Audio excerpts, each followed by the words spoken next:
రాష్ట్రంలో 47 డిగ్రీలు దాటిన ఉష్ణోగ్రతలు. జూన్ 2 తర్వాత వర్షాలకు అవకాశం. గొర్రెల స్కామ్లో పశుసంవర్ధక శాఖ మాజీ సీఈ ఓఎస్డీల అరెస్ట్. 2 కోట్ల నిధులను దుర్వినియోగం చేసిన కేసులో ఏసీబీ యాక్షన్. కేసీఆర్ ఇంటికెళ్లి సీఎం తరఫున ఆహ్వానించిన అధికారులు. రాష్ట్ర ప్రజలందరూ వేడుకలకు రావాలని సీఎస్ పిలుపు. ట్యాపింగ్ దేశద్రోహం, సీబీఐకి ఇవ్వాలన్న లక్ష్మణ్. బీఆర్ఎస్ ను నిషేధించాలని ఈసీని కోరుతామన్న కొండ. కేసీఆర్ ను సేవ్ చేసేందుకే బీజేపీ డ్రామాలన్న జీవన్ రెడ్డి. చిహ్నంలో అమరుల ముద్ర ఉంటే బీఆర్ఎస్ బాధేంటన్న కాంగ్రెస్. ప్రైవేటు బడుల్లో యూనిఫామ్లు, షూ, బెల్ట్లు అమ్మొద్దు. బుక్, స్టేషనరీ నో ప్రాఫిట్ కింద అమ్మొచ్చన్న అధికారులు. యూపీ, బీహార్, ఢిల్లీలో ఎండలకు 50 మంది మృతి. ఉత్తరాదిలో టెంపరేచర్లతో ఆరోగ్య జాగ్రత్తలతో అలర్ట్. ఢిల్లీలో ఎండలతో తీవ్రంగా మంచినీళ్ల కొరత. హర్యానా, హిమాచల్ నుంచి నీళ్ల కోసం సుప్రీంకు సర్కార్. రేపు చివరి విడతలో 57 సీట్లలో పోలింగ్కు సిద్ధం. సాయంత్రం తర్వాత విడుదల కానున్న ఎగ్జిట్ పోల్స్. ఎలక్షన్ ఫండ్ దుర్వినియోగం కేసులో ట్రంప్ దోషి. జూలై 11న శిక్ష ఖరారు చేయనున్న కోర్టు.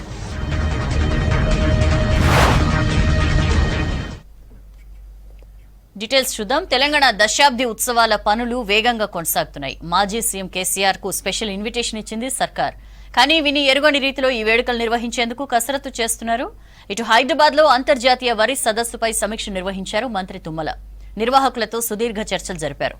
యూసుఫ్గూడలోని శిశు విహార్ను సందర్శించిన సీతక్క పిల్లల దత్తతపై అక్రమ మార్గాలను అన్వేషిస్తే కఠిన చర్యలని హెచ్చరించారు.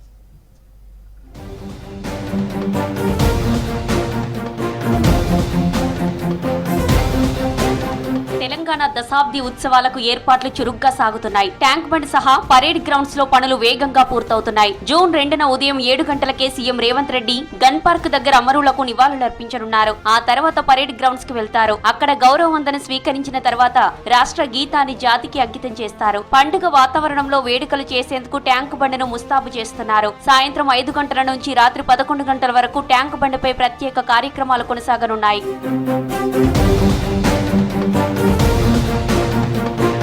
సికింద్రాబాద్ సెయింట్ మేరీ స్కూల్లో విశ్రాంత ఆర్చ్ బిషప్ తుమ్మబాల పార్థివ దేహానికి నివాళులర్పించారు సీఎం రేవంత్ రెడ్డి. తుమ్మబాలతో తనకు ప్రత్యేక అనుబంధం ఉందన్నారు. ఆయన సమాజానికి చేసిన సేవలు చిరస్మరణీయమన్నారు. 2019 ఎంపీ ఎన్నికల్లో, 2023 శాసనసభ ఎన్నికల్లో తమను మంచి మనసుతో ఆశీర్వదించారని సీఎం తెలిపారు. వారి ఆశీర్వాదంతో రాష్ట్రంలో ప్రజా ప్రభుత్వం ఏర్పడిందన్నారు. తుమ్మబాల అందించిన సందేశాలతో ముందుకెళ్తామన్నారు సీఎం రేవంత్ రెడ్డి. మాజీ గవర్నర్ పుంజాల శివశంకర్ సతీమణి లక్ష్మీబాయి మృతి పట్ల డిప్యూటీ సీఎం భట్టి విక్రమార్క నివాళులర్పించారు. శంషాబాద్ శివార్లోని మామిడిపల్లి గ్రామానికి ఇన్ఛార్జ్ దీపాదాస్ మున్షితో కలిసి లక్ష్మీబాయి కుటుంబ సభ్యులను పరామర్శించారు. లక్ష్మీబాయి చిత్రపటానికి పుష్పాంజలి ఘటించారు డిప్యూటీ సీఎం.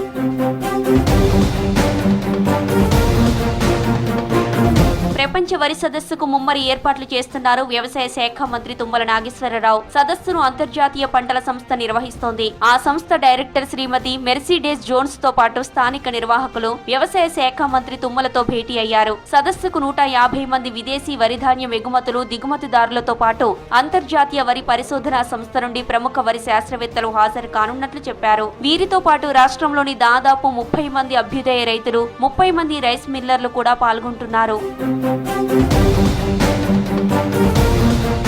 రాష్ట్రంతో పాటు ఇతర రాష్ట్రాల నుండి వచ్చే వరి ఎగుమతిదారులకు సువర్ణ అవకాశమన్నారు మంత్రి తుమ్మల. ఈ సదస్సులో దేశీయ వరి ఎగుమతిదారులు, ఇతర దేశాల నుండి వచ్చే ధాన్యం దిగుమతిదారులతో నేరుగా సంప్రదింపులు జరుపుకునే అవకాశం ఉంటుందన్నారు. మొట్టమొదటిసారిగా భారతదేశంలో నిర్వహించబడే ఈ ప్రపంచ వరి సదస్సులో ఇటు వరి విత్తన పరిశ్రమ ప్రతినిధులు, రైస్ మిల్లర్లు మరియు వరి ఎగుమతిదారులతో పాటు వివిధ ఆహార ఉత్పత్తుల పరిశ్రమల ప్రతినిధులు కూడా పెద్ద ఎత్తున పాల్గొంటారన్నారు మంత్రి తుమ్మల.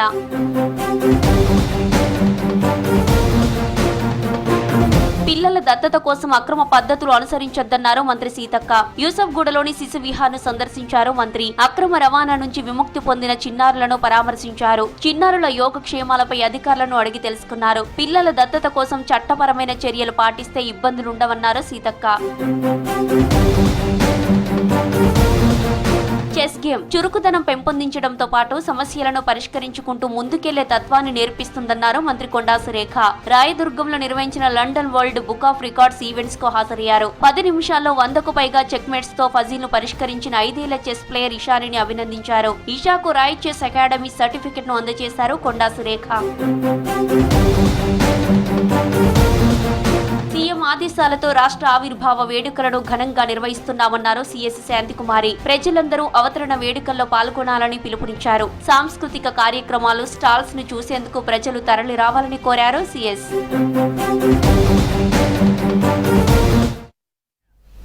తెలంగాణ ఆవిర్భావ దశాబ్ది ఉత్సవాలకు మాజీ సీఎం కేసీఆర్ కు ఆహ్వాన పత్రిక అందజేశారు రాష్ట్ర ప్రభుత్వ ప్రోటోకాల్ ఇన్ఛార్జ్ హర్కర వేణుగోపాల్. తమ ఆహ్వానంపై కేసీఆర్ సానుకూలంగా స్పందించారని, వేడుకలకు హాజరవుతానని చెప్పారన్నారు. సీఎం రేవంత్ రెడ్డి ఆదేశాలతోనే తాము నందినగర్లోని కేసీఆర్ నివాసానికి వచ్చి ఇన్విటేషన్ ఇచ్చామని తెలిపారు వేణుగోపాల్. ఆహ్వాన పత్రికతో పాటు రేవంత్ రెడ్డి ప్రత్యేకంగా మాజీ సీఎంకు లేఖ పంపించారన్నారు. రాష్ట్ర ఆవిర్భావ దశాబ్ది వేడుకల్లో కేసీఆర్ భాగస్వామ్యం చేయాలని రాష్ట్ర ప్రభుత్వం కోరుకుంటోందన్నారు హర్కర వేణుగోపాల్. మాజీ ముఖ్యమంత్రి వర్యులు గౌరవ ప్రతిపక్ష నాయకులైనటువంటి శ్రీ చంద్రశేఖరరావు గారిని ప్రత్యేకంగా వ్యక్తిగతంగా కలిసి ఆహ్వానించాలి. ఈ 2వ తేదీ జూన్ 2వ తేదీ ఏదైతే మనం ఒక పండుగ వాతావరణం లోపల దశాబ్ది ఉత్సవాలను జరుపుకుంటా ఉన్నామో దాని సందర్భంగా వారిని వ్యక్తిగతంగా కలిసి గౌరవనీయులు రేవంత్ రెడ్డి గారు ముఖ్యమంత్రి గారి యొక్క లేఖ ఒకటి మరియు ఇన్విటేషన్ కార్డ్స్ మార్నింగ్ పొద్దున పరేడ్ గ్రౌండ్స్లో ఉండేటువంటి ప్రోగ్రాము, ఈవినింగ్ సాయంత్రం ట్యాంక్ బండ్ మీద జరిగేటువంటి కార్యక్రమాల లోపల వారిని భాగస్వామ్యం కావాలని ఒక సలహాదారి హోదా లోపల నేను మా డిపార్ట్మెంట్ డైరెక్టర్ గారిని మా ముఖ్యమంత్రి గారు చెప్పిన దరిమిలా ఈరోజు గౌరవ మాజీ ముఖ్యమంత్రి వర్యులు చంద్రశేఖరరావు గారిని కలిసి ముఖ్యమంత్రి గారి యొక్క సందేశం, ప్రత్యేకమైనటువంటి సందేశంతో పాటు వారు అందించినటువంటి లేఖను వారికి అందజేసి ఇన్విటేషన్ కూడా గౌరవ చంద్రశేఖరరావు గారికి అందజేయడం జరిగింది. జూన్ 6వ తేదీన హైదరాబాద్ కు రానున్నారు Kaleshwaram commission chairman justice Chandraghosh. ఇప్పటి వరకు అందిన రిపోర్టులు, వచ్చిన ఫిర్యాదులను మొదటగా పరిశీలించనున్నారు. ఆ తర్వాత 2వ వారంలో పలువురికి సమన్లు జారీ చేసే అవకాశం ఉంది. ఇక కాళేశ్వరం ప్రాజెక్టుకు పనిచేసిన ఈఎన్సీలు, ఇంజనీర్లు, మాజీ అధికారులను పిలిచి వివరాలు అడిగి తెలుసుకోనున్నారు. ఫిర్యాదులు చేసిన వారిని సైతం పిలిచి విచారణ చేయనున్నారు Kaleshwaram commission chairman justice Chandraghosh. ఇవాళ్టితో కాళేశ్వరం ప్రాజెక్టుపై ప్రజాభిప్రాయ సేకరణకు గడువు ముగిసింది. మరోవైపు ఇప్పటికే కాళేశ్వరంలోని బ్యారేజ్లను 2 సార్లు విజిట్ చేశారు కమిషన్ సభ్యులు. బీఆర్ఎస్ పాలనలో జరిగిన ఫోన్ ట్యాపింగ్ కేసుపై బీజేపీ సీరియస్ గా దృష్టి సారించింది. కేసులోని దోషులకు శిక్ష పడేంత వరకు పోరాటం చేస్తామన్నారు బీజేపీ నేతలు. ఈ కేసులో రాష్ట్ర ప్రభుత్వం సీబీఐ విచారణ జరిపించాలని డిమాండ్ చేస్తూ హైదరాబాద్ ఇందిరా పార్క్ దగ్గర ధర్నా నిర్వహించారు కమలం పార్టీ నేతలు. ఫోన్ ట్యాపింగ్ కేసుపై సీబీఐ విచారణ జరపాలని డిమాండ్ చేశారు బీజేపీ ఎంపీ లక్ష్మణ్. ట్యాపింగ్ కేసులో సూత్రధారులను అరెస్టు చేయాలన్నారు. ఫోన్ ట్యాపింగ్పై రాష్ట్ర ప్రభుత్వం విచారణ చేపట్టాలని డిమాండ్ చేస్తూ హైదరాబాద్ ఇందిరా పార్క్ దగ్గర ధర్నా నిర్వహించారు. కేసులోని దోషులకు శిక్ష పడేంత వరకు బీజేపీ పోరాటం చేస్తుందన్నారు లక్ష్మణ్. కాళేశ్వరంలో 1,00,000 కోట్ల అవినీతి జరిగిందని తెలిసినా కాంగ్రెస్ ప్రభుత్వం ఎందుకు చర్యలు తీసుకోవడం లేదని ప్రశ్నించారు. కేసీఆర్ దోచుకున్న సొమ్మును కక్కిస్తామన్న కాంగ్రెస్ ఇచ్చిన మాట నిలబెట్టుకోవాలన్నారు లక్ష్మణ్.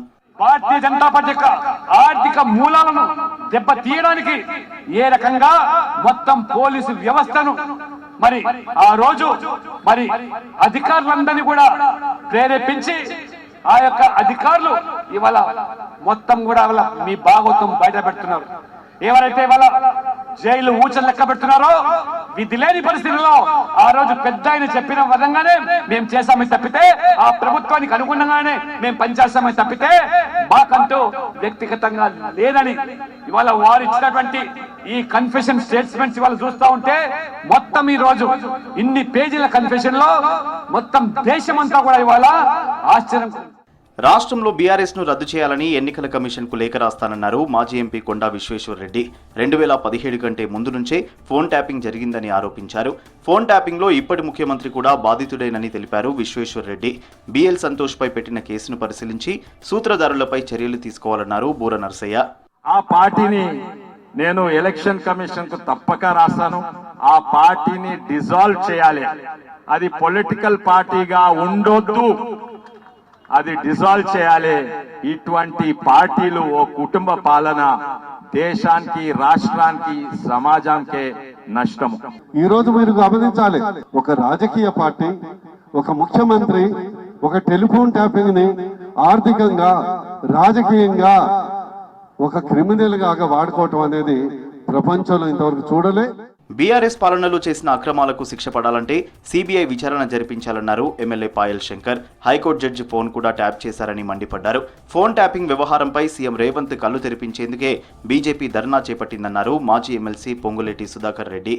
ఈనాటి ముఖ్యమంత్రి గారు ఆ రోజు కాంగ్రెస్ పార్టీ అధ్యక్షుడిగా ప్రతి విషయానికి సిబిఐ ఎంక్వైరీ కావాలని అడుగుతుండే. ఈ రోజు ముఖ్యమంత్రి అయిన తర్వాత స్వరం మారిపోయింది. ఏ రోజు కూడా ఈ సిబిఐ ఎంక్వైరీ అడుగుతలేడు. మేము మొదటి నుంచి కూడా చెప్తున్నాం, గతంలో జరిగినటువంటి ఏ తప్పైనా సరే వాస్తవాలు బయటకు రావాలా, దోషులకు శిక్షలు ఖరారు కావాలంటే సిబిఐ ఎంక్వైరీ చేస్తేనే సాధ్యమవుతుంది. అధికారం ఉందని మరి చేసిన ప్రమాణం కూడా పక్షపాతంతో చేయము, భయంతో చేయము, మరి ఆ స్వార్థంతో చేయమని చెప్పిన దేవుడి సాక్షిగా చేసిన ప్రమాణాన్ని కూడా ఉల్లంఘించి మీరు చేసినటువంటి ఘనకార్యాలు ఫోన్ ట్యాప్ ద్వారా బహిర్గతమైనటువంటి ఆనాటి కేసీఆర్ ప్రభుత్వ యొక్క ఉదంతాలపైన ఈ రాష్ట్ర ముఖ్యమంత్రి నిజంగా చిత్తశుద్ధి ఉంటే, ప్రజాస్వామ్య విలువల మీద నమ్మకం ఉంటే, ప్రజాస్వామ్య తెలంగాణ ఈ యొక్క గడ్డ నుంచి మీకు నేను మనవి చేస్తున్నా, తక్షణం 24 hours/7 లో 24 hours లో మీరు సిబిఐకి రికమెండ్ చేయండి. ఫోన్ ట్యాపింగ్ పై సీబీఐ విచారణ చేపట్టాలని డిమాండ్ చేస్తూ హైదరాబాద్ ఇందిరా పార్క్ దగ్గర బీజేపీ చేపట్టిన ధర్నాలో ఆ party state chief Kishan Reddy పాల్గొనలేదు. అనారోగ్యంతోనే హాజరు కాలేదన్నారు పార్టీ నేతలు. లోక్సభ చివరి విడత ఎన్నికల పోలింగ్ కు వేళైంది. రేపు ఉదయం 7 గంటల నుంచి సాయంత్రం 6 గంటల వరకు పోలింగ్ జరగనుంది. మొత్తం 8 రాష్ట్రాలు, కేంద్రపాలిత ప్రాంతాల్లోని 57 ఎంపీ సీట్లకు ఎన్నికలు నిర్వహించనుంది ఈసీ. ఇప్పటికే పోలింగ్ కేంద్రాలకు ఈవీఎంస్ తరలించారు అధికారులు. చివరి విడతలో భాగంగా ఒడిశాలోని 42 అసెంబ్లీ స్థానాలకు కూడా ఎన్నికలు జరగనున్నాయి.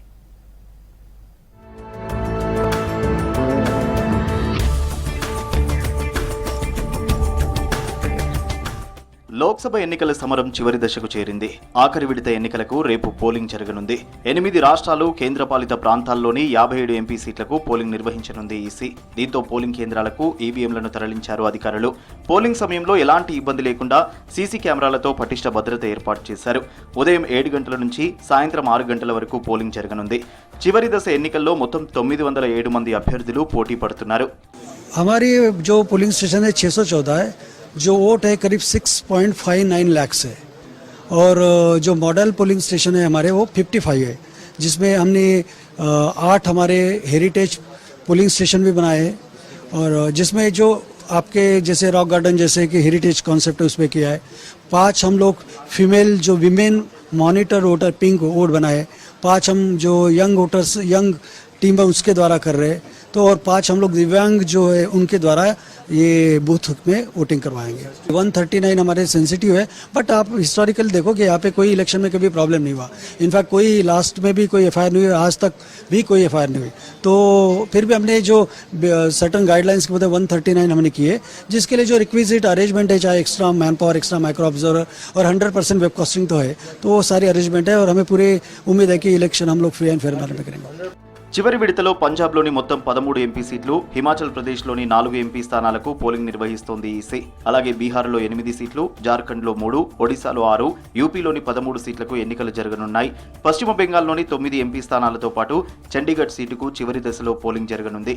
మరోవైపు ఒడిశాలోని 42 అసెంబ్లీ స్థానాలకు కూడా రేపే పోలింగ్ నిర్వహించనుంది ఈసీ.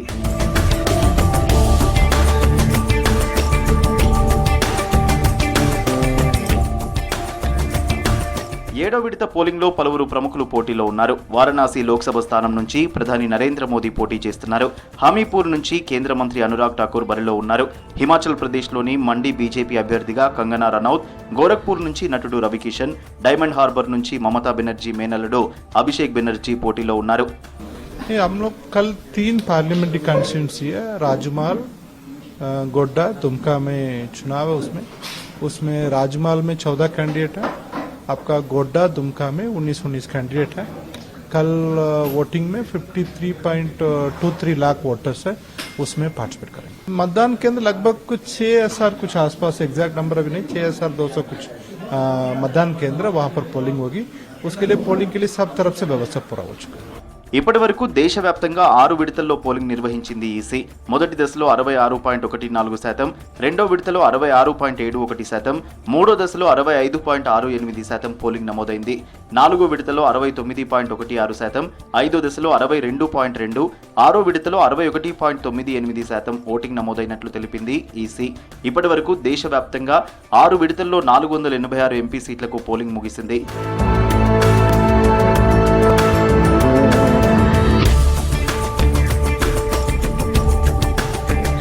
సుదీర్ఘంగా కొనసాగిన ఎన్నికల ప్రక్రియ రేపటితో ముగియనుంది. దీంతో జూన్ 4న ఓట్ల లెక్కింపు చేపట్టనుంది ఈసీ. రేపు సాయంత్రం వెలువడనున్న ఎగ్జిట్ పోల్స్ పై సర్వత్రా ఉత్కంఠ నెలకొంది.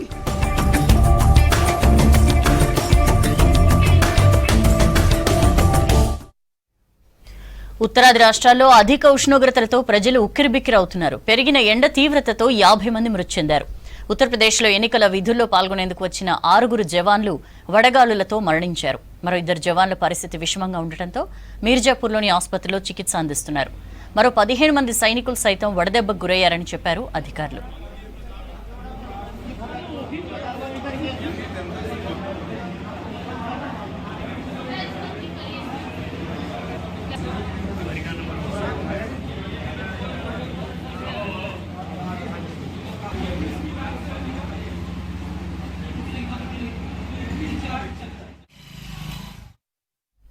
మరోవైపు బీహార్లోనూ పెరిగిన ఎండలతో 5 మృతి చెందారు. దీంతో బీహార్లో వడదెబ్బతో మరణించిన వారి సంఖ్య 15కు చేరింది.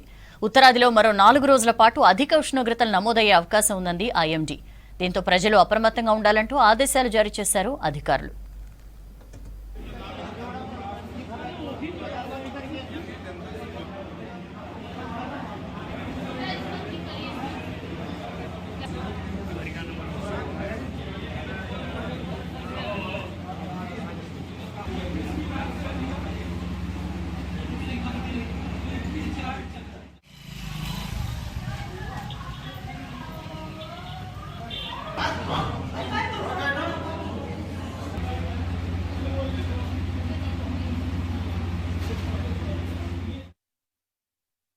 आज हमारे पास देखिए टोटल अभी तक हमारे पास 23 जवान आए हैं, जिनमें से एक पीएससी का है, एक फायर सर्विस का है, एक सिविल पुलिस का है. बाकी 20 हमारे होमगार्ड जवान थे. होमगार्ड जवानों में अभी जस्ट एक मोर्टेलिटी हुई है, इसको मिला के 6 जवान हमारे इस समय मोर्टेलिटी मौत हो गई है. बाकी सभी को निकालिए, सेटल्ड हैं. 2 पेशेंट अभी हमारे 2 जवान वो अभी थोड़ा गंभीर अवस्था में है. कारण क्या है सर?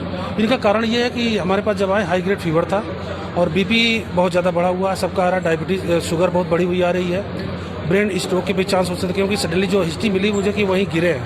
तो high grade fever, high grade ये बीपी, उसकी वजह से इनको ब्रेन स्ट्रोक भी हो सकता है, जिसकी वजह से मौत का कारण हो सकता है. ये चुनाव ड्यूटी में आए हैं और डिफरेंट जिले के हैं.